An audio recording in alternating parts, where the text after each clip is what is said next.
Simon, Lewi, Yuda, Gad, Naftali, dan Aser, Isakar, Zebulon, Yusuf, Benyamin. Isakar, Zebulon, Yusuf, Benyamin. Halo semua, perkenalkan nama saya Benedikta Marpaung, kelas 6 SD dari Paroki Santa Maria Tarutung. Ke-12 nama yang tadi saya nyanyikan merupakan ke-12 nama dari suku di Israel.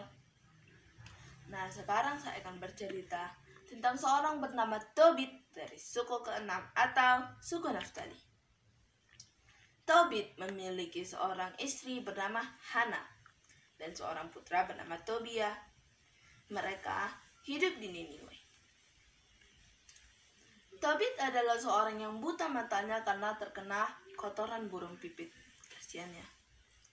Ketika Tobit sudah semakin tua dan sadar bahwa usianya tidak lama lagi, dia pun memanggil Tobia dan menyuruhnya untuk mengambil uang dari Gabuel di Ragai di negeri Media.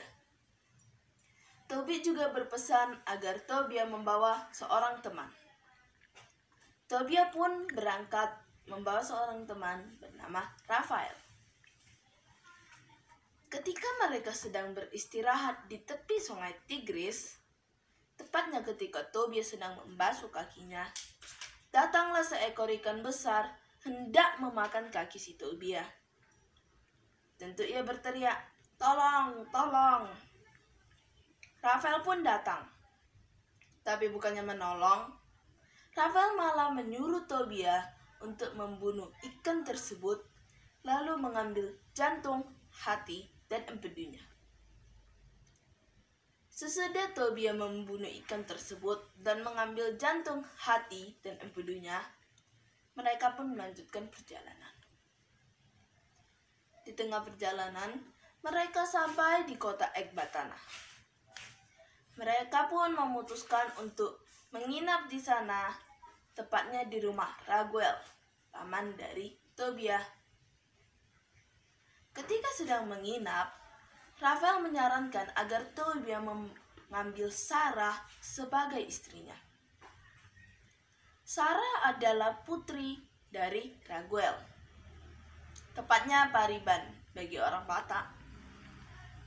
Tetapi Tobia menolak karena ia tahu bahwa Sarah sudah 7 kali menikah dan ke-7 suaminya mati di malam hari di hari pernikahannya.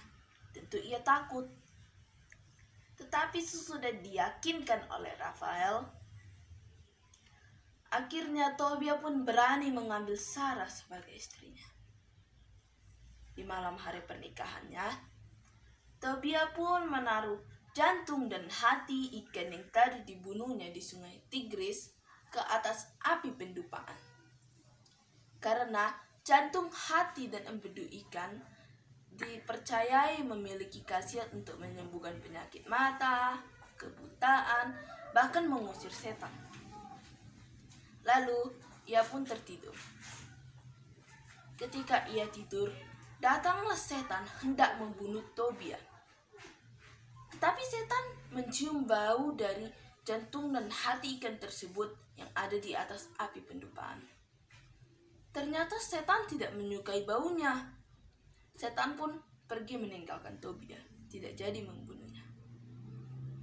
Ketika Tobia bangun dan dia masih hidup, dia sangat senang dan mengajak Sarah untuk bersuka cita akan hal itu kepada Tuhan. Lalu, pesta pun dilangsungkan.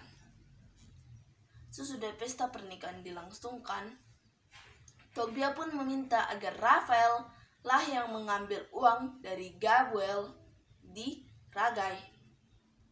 Gabuel pun segera memberikan uang kepada Rafael. Lalu mereka bertiga pulang bersama-sama ke Niniwe.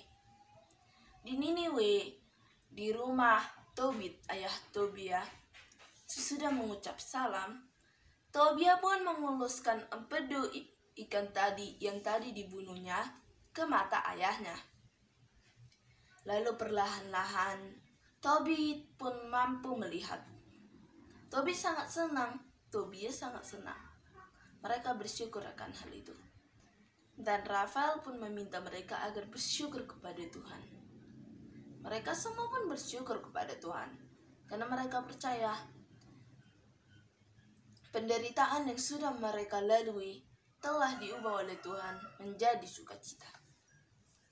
Pesan dari cerita ini, 1. Jangan pernah berhenti bersyukur kepada Tuhan. Kita tidak boleh menyerah untuk memohon, bersyukur, dan memuji Tuhan sekalipun dalam situasi yang paling buruk. Karena jika kita tidak berhenti memuji dan bersyukur kepada Tuhan, Tuhan pasti memberikan jalan bagi kita agar mampu keluar dari situasi yang buruk tersebut. Kedua, kita harus menaati nasihat yang diberikan oleh orang tua. Seperti Tobias yang menaati nasihat dari Tobit agar membawa seorang teman di perjalanan. Karena percayalah, pasti orang tua selalu memberikan yang terbaik bagi kita. Sekian dari saya, terima kasih.